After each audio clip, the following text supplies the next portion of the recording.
Quelle joie de pouvoir passer ces quelques minutes avec vous. Cette année, Dieu nous a retournés complètement. Et puis on a vécu des moments forts, des combats. On a vécu des rencontres avec Dieu qui chacun de nous a transformés. Et je voulais qu'on puisse prendre ces quelques minutes pour partager un peu, pas pour impressionner au contraire, mais pour témoigner de ce que Dieu nous a fait dans nos vies. Parce que moi, ce que je crois, c'est ce qu'il a fait dans votre vie. Il peut le faire dans la vie aussi de tous ceux qui nous regardent. Quelle a été l'une des plus grandes percées que tu as vécues cette année? Je dirais que la plus grande percée que j'ai pu vivre cette année, la révélation d'un regard nouveau de Dieu sur ma vie, qui m'amène moi-même dans une nouvelle dimension de l'intimité avec la personne du Saint-Esprit. Cette personne qui révèle Jésus, cette personne qui me guide dans mes pas de chaque jour. Et c'est une intimité en fait d'où découle une vie du ciel sur la terre. Bill Johnson vous en a parlé dans un livre de début d'année.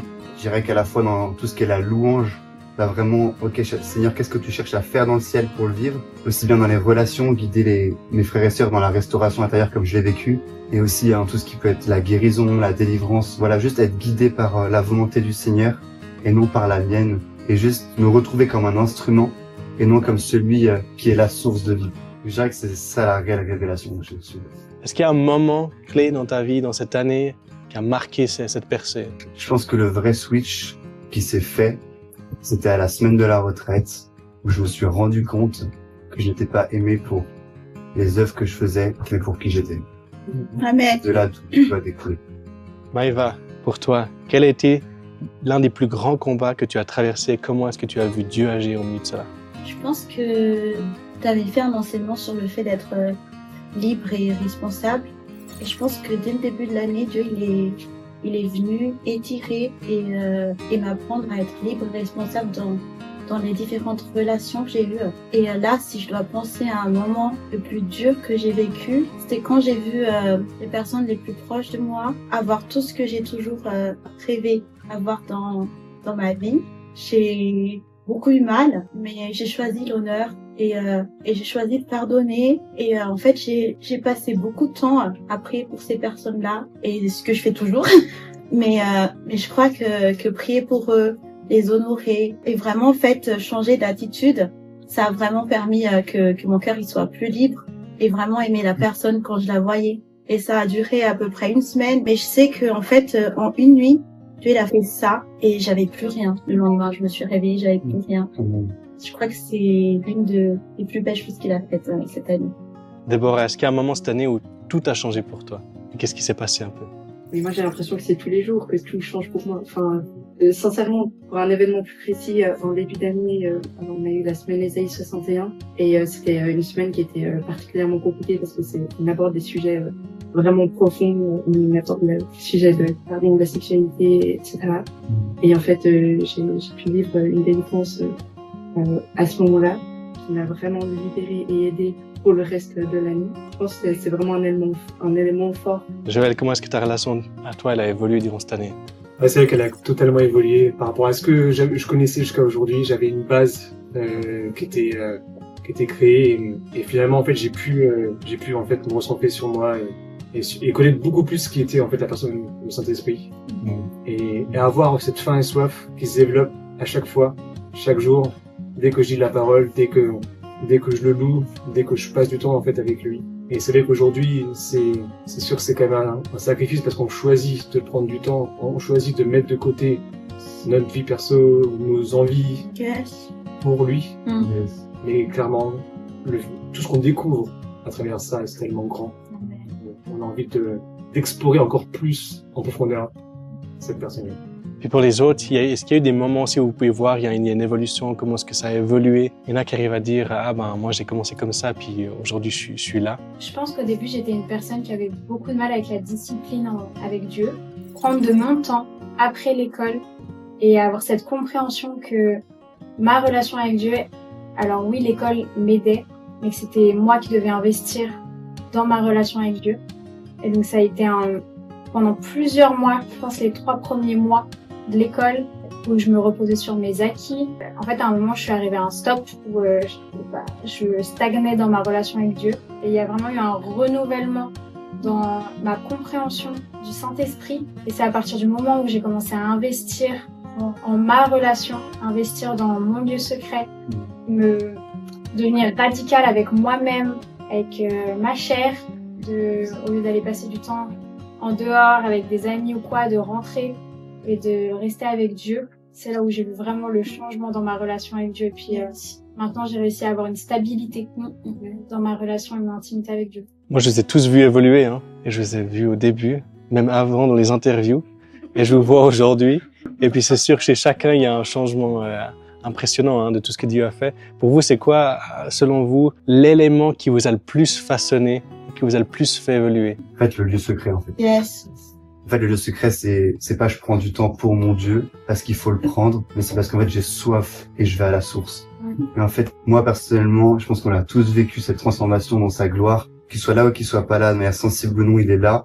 Et en fait, juste ce temps que j'ai passé, j'ai vu que plus j'investissais dans le lieu secret, plus il y avait ce feu permanent en moi, malgré le fait qu'un orateur m'impose les mains ou non. C'est un feu que je peux porter, que je peux délivrer partout, parce que je suis rempli et je me suis référé à la source.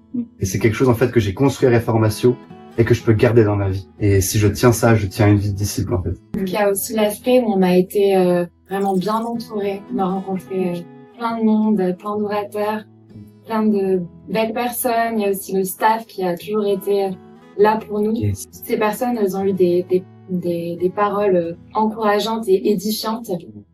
Et puis, ça a fait se germer de bonnes choses en nous. Ça nous a amené plus loin. Et je trouve aussi que cet aspect a été très important et on a eu vraiment la chance d'être plongé dans une communauté. Justement, on vous a poussé dans la communauté, hein, avec les petits groupes à différents niveaux. Un petit peu beaucoup, hein. Je crois que moi, la communauté, c'est vraiment un outil de changement. C'est quoi qui a le plus fait ressurgir en vous cette communauté forte qu'on a eue ensemble? Aimer sainement, purement et pleinement.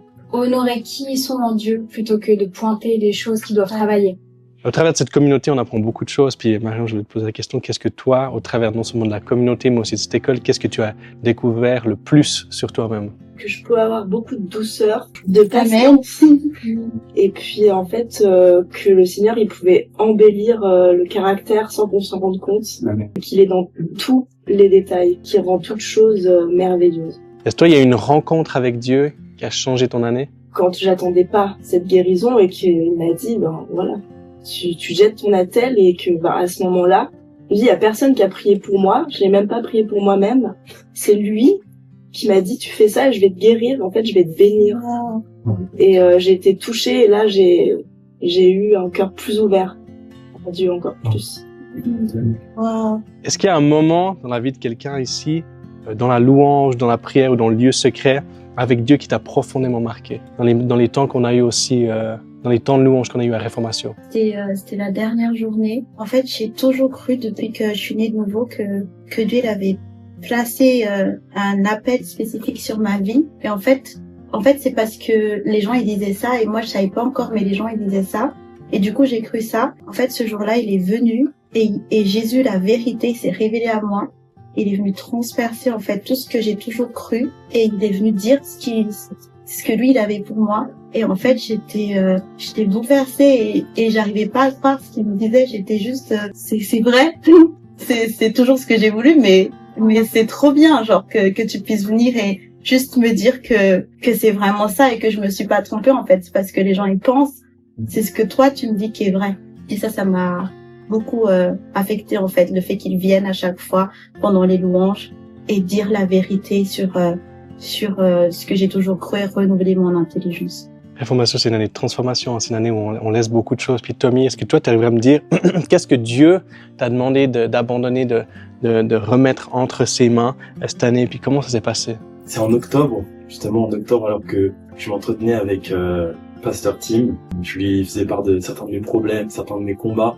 Il m'a donné un conseil que j'ai vraiment reçu de la part de Dieu en fait. Alors Dieu m'a demandé d'abandonner une relation que j'avais, une relation à laquelle je tenais beaucoup. Sur le moment, on comprend pas forcément pourquoi. Il y a vraiment eu cet acte d'obéissance. Il m'a demandé vraiment cette année de mise à part. Et moi, je saisissais pas vraiment ça signifie quoi. Tu nous as posé la question dans la voiture. Je sais pas si tu te souviens, mais tu nous as demandé si on avait posé la question à Dieu, s'il nous appelait à avoir cette année vraiment de avoir aucune relation autre qu'avec lui. Et ça m'a questionné. Je me suis jamais vraiment posé la question. Et quand je me suis posé la question, il y a ça qui est tombé. Le fait de lâcher cette relation, pouvoir pleinement avancer avec lui, pouvoir grandir avec lui. Et actuellement, je suis vraiment reconnaissant. Je me sens vraiment béni. Parce que je pense que il y a des choses que j'aurais supposément pas vécues si j'avais été dans cette relation encore maintenant. Maintenant, je chéris cette période de célibat. Amen. Que je saisissais pas avant, mais que maintenant je saisis, et il y a tellement beaucoup, surtout dans cette période de réformation aussi, parce que c'est dans ce contexte-là qu'on vit actuellement. J'ai tellement reçu, mais beaucoup. Nathan, comment est-ce que Dieu, toi, il t'a surpris cette année? Moi, en étant suisse, j'étais bien suisse dans mes façons de faire, dans mes façons de penser, et il m'a surpris en fait quand je suis arrivé au bout de mes connaissances, au bout de ce que je savais faire, à la limite de bien paraître dans la masse, dans la foule. Dieu m'a montré que je pouvais aller en dehors de cette zone et devoir lui faire confiance pour faire des actes, pour faire des choses qui me sont pas familières, où j'ai pas l'habitude, où j'ai pas pied finalement. Il m'a vraiment montré que c'était possible d'aller en dehors de cette zone et devoir lui faire confiance. Est-ce qu'il y a un témoignage qui t'a surpris cette année, quelque chose qui t'a marqué? Un témoignage qui m'a beaucoup marqué, c'était l'année passée, je crois, au mois d'octobre. On a eu un cours, et à la fin, c'était Sandrine Ertig qui parlait. Et elle m'a dit, mais elle parle à tout le monde, mais du coup, elle m'a parlé à moi aussi. Elle m'a dit, qu'est-ce que t'es prêt à lâcher? Qu'est-ce que Dieu te demande de faire? Et Dieu m'a dit, il faut apprendre à lâcher cette image de toujours être parfait. Et j'ai noté ça sur ma feuille et j'ai laissé ça de côté. Et du coup, après, pendant l'école, j'étais chauffeur des orateurs qui venaient. Du coup, j'allais les chercher à l'aéroport, je les amenais à l'hôtel. Pour moi, à ce moment-là, quand on m'a donné ce mandat d'être chauffeur, je me suis dit, c'est le moment où je dois être parfait. Et je ne peux pas louper ce moment parce que je devais être parfait à ce moment-là devant les orateurs qui viennent du monde entier.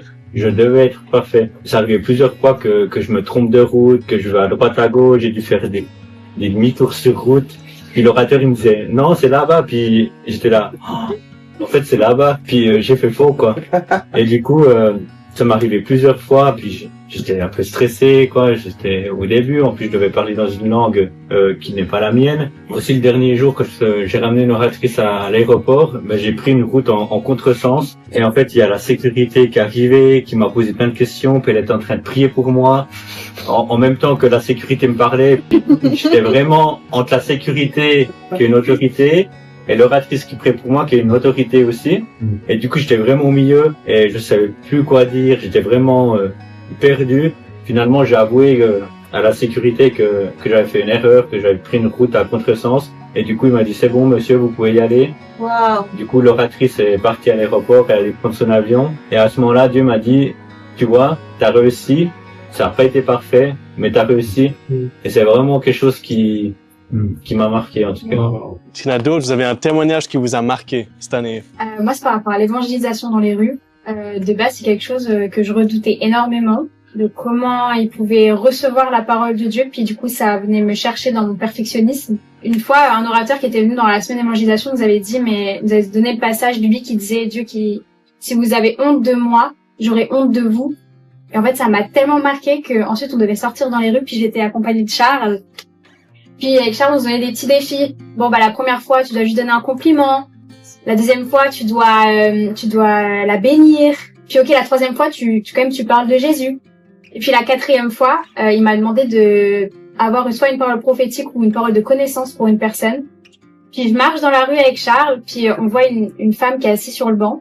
Puis là, Dieu me dit, je veux que tu t'ailles lui prêcher l'évangile. Puis là, je me dis, ok, je vais faire comme si j'ai pas entendu, je vais rien dire.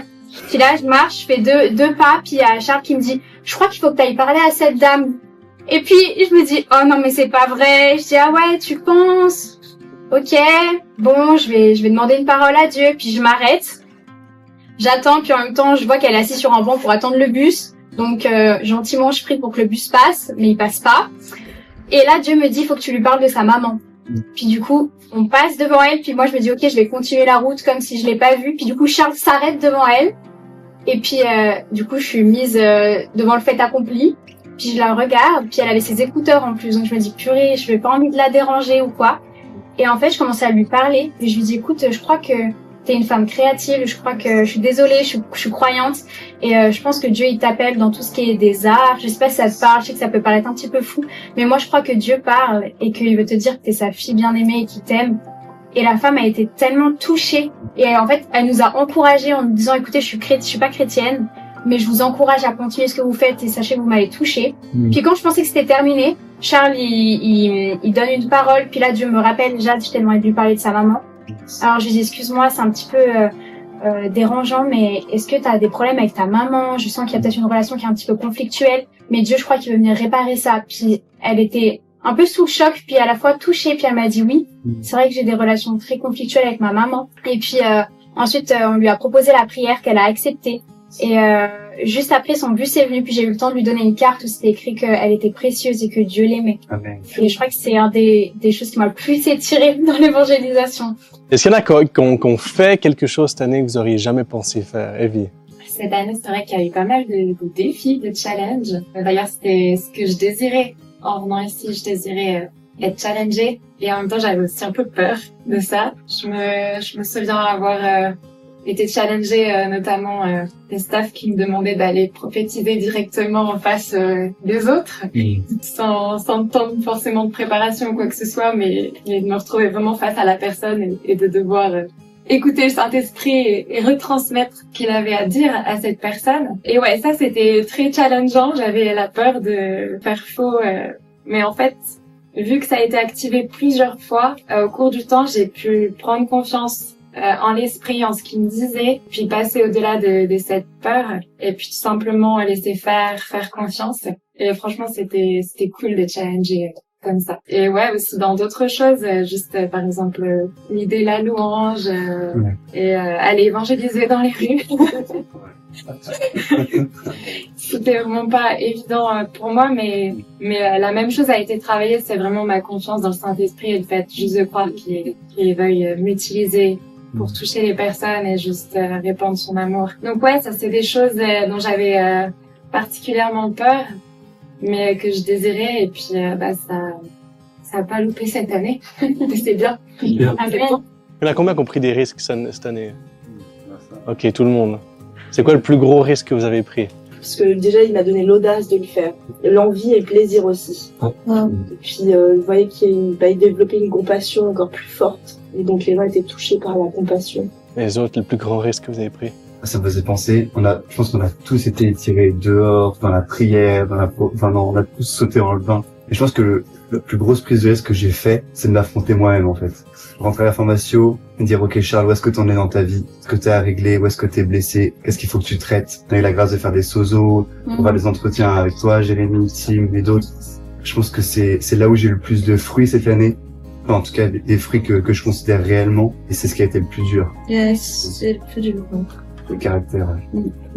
Est-ce que ces risques, ça vous a amené à un nouveau niveau ou pas? Yes, ouais. Et c'est quoi que vous allez continuer à faire pour continuer à faire monter le niveau de risque? Je pense l'obéissance. Ouais. Une fois qu'on est obéissant, Dieu nous suit puis nous amène plus loin. Il y a des moments où Dieu vous a pris par surprise dans l'obéissance, à des moments où vous n'aviez pas envie. Il vous a dit il faut que tu obéisses, puis vous l'avez fait. Quand on nous dit de faire des paroles de connaissance devant tout le monde dans ces dernières minutes, sûr que c'est pas évident, mais en fait c'est trop beau parce que voir qu'on est honoré. Et puis là on nous dit du coup vous allez dire des paroles de connaissance. Et en fait tout au long de l'année on a été activés comme ça. Et je pense que ça nous a aussi appris à prendre la parole en public pour que ce soit moins stressant après, parce que on devient un peu habitué entre guillemets.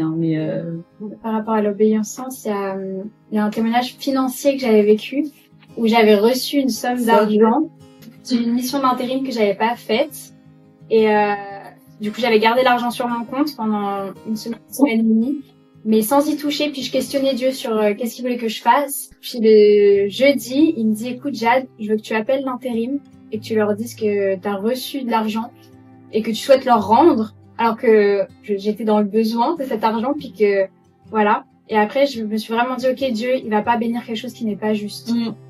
Donc le lendemain matin j'ai pris mon téléphone, j'ai appelé l'intérim, puis je leur ai expliqué à demi-mot, voilà, j'ai reçu un virement d'une mission d'intérim que j'ai pas faite, je souhaite vous rendre l'argent, comment est-ce qu'on peut s'arranger? Puis la personne était ok, c'est la première fois que ça nous arrive, je vous mets en attente. Puis lorsqu'elle me reprend au téléphone, elle me dit, écoutez, gardez cet argent. Dieu, il a béni mon obéissance. Puis le lendemain, il y a quelqu'un qui m'a apporté une enveloppe avec de l'argent dedans encore plus. Et je suis convaincue que si j'aurais pas obéi sur le fait d'appeler d'abord dans cette démarche de rendre l'argent, je pense pas qu'il y aurait eu la bénédiction financière le lendemain. Est-ce qu'il y a une vérité biblique qui a passé de votre tête au cœur durant cette année? Tout ce qui découlait de la grâce, c'était un peu confus. Je posais même ces questions-là au tout début de l'année. Je pense que c'était il y a quelques mois. Il y a quelques mois, j'ai compris ce que c'était la grâce, en partie, évidemment. J'avais du mal, en fait. Je voulais comprendre la grâce avec ma tête et comprendre de A plus B, comment ça fonctionne, pourquoi, comment. Mais en fait, je l'ai vécu. D'autres pouvaient dire, tout d'un coup, il y a la révélation qui est tombée comme ça. Je pensais que l'amour de Dieu, son désir d'être avec moi, était limité par mes émotions, mes sentiments, comment je me sentais.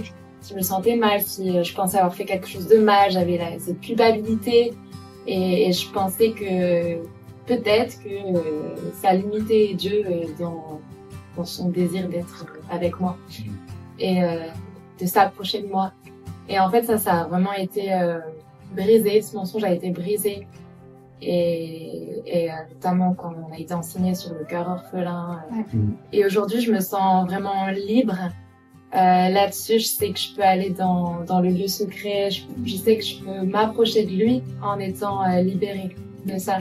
En croyant vraiment fermement qu'il désire que je m'approche de lui et qu'il désire s'approcher de moi aussi. La majorité, je crois, 100% d'entre vous, vous voulez vous engager dans une deuxième année aussi.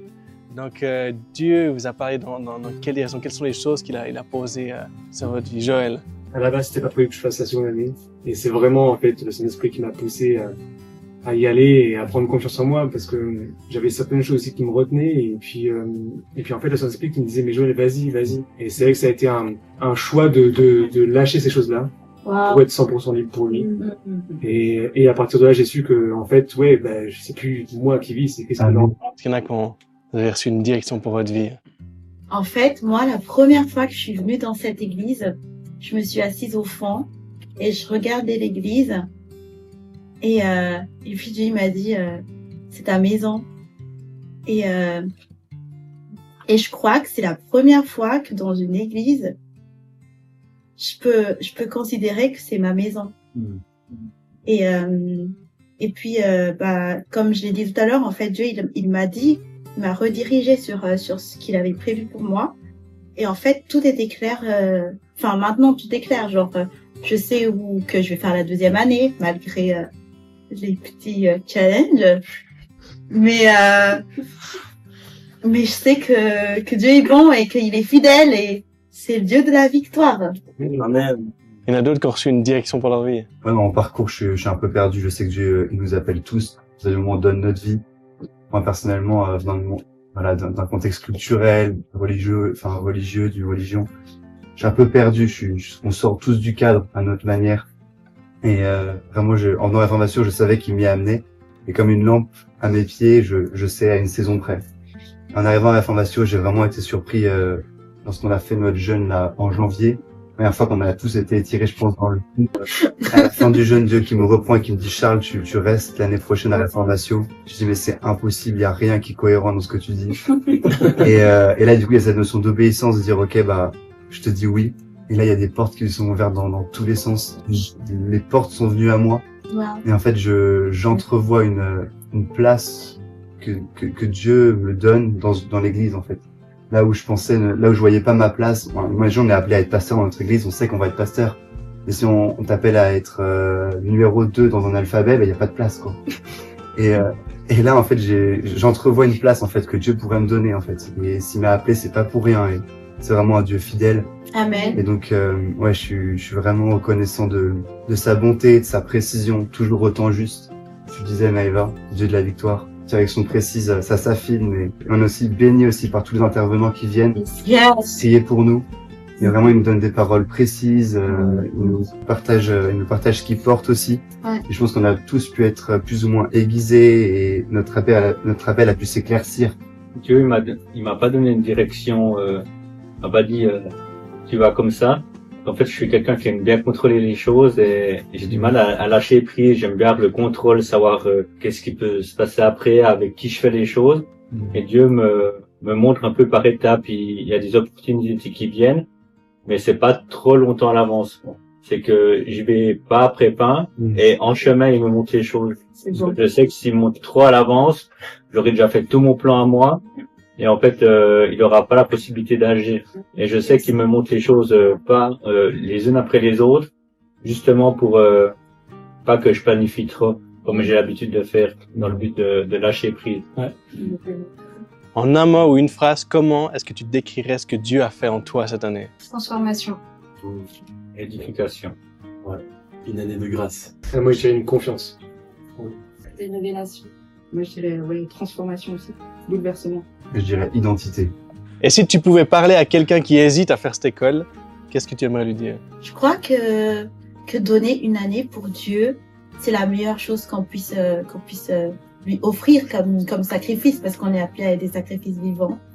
Et en fait, peu importe ce que tu dois lâcher, peu importe ce que tu dois abandonner, peu importe où tu dois mourir à toi-même, lui, c'est le meilleur trésor et la meilleure récompense qu'on peut avoir. Et l'intimité qu'on développe et le fait qu'il étire notre caractère et qu'il le raffine, c'est tellement bon, même si ça fait mal, mais c'est bon, bien à Réformation. Et puis c'est vraiment un endroit où il y a tout. Il y a tout pour grandir, pour rentrer dans notre identité, dans qui on est. Et si t'as faim et si t'as soif de vouloir grandir, je dirais de grandir en révélation, d'accéder, enfin, de rentrer dans des nouvelles dimensions, de connaître encore plus Dieu, bah, c'est l'école qu'il faut faire. Considère qui tu es de la part de Dieu et reconnais ce que Dieu a mis en toi. Reconnais la flamme qui brûle en toi. Voilà, écoute ce regard qu'il a sur toi et va là où il t'appelle. Et tu seras pas déçu de la même manière que chaque personnage dans la Bible n'a jamais été déçu de la bonté de Dieu. On te l'a tous partagé. Wow. Écoute juste cette flamme qui est en toi. Ose et n'aie pas peur parce qu'en fait, c'est le Dieu des miracles. Amen. Yes. C'est bon ça. J'ai toujours beaucoup aimé cette image qu'on disait que on aimerait toujours que le parachute s'ouvre dans l'avion parce que on aimerait être sûr de ce qu'il y a quand on enlève. En fait, le but c'est de sauter puis que le parachute s'ouvre en l'air, puis c'est la plus belle surprise d'être surpris par Dieu. Merci à tous. Oui. C'était précieux de passer ces minutes ensemble, de vous entendre, en fait, de entendre ce que Dieu a fait aussi dans vos vies. La suite est glorieuse, ça avance de gloire en gloire, puis on se réjouit de ce que Dieu va faire dans chacune des vies. Amen. Bravo. Merci.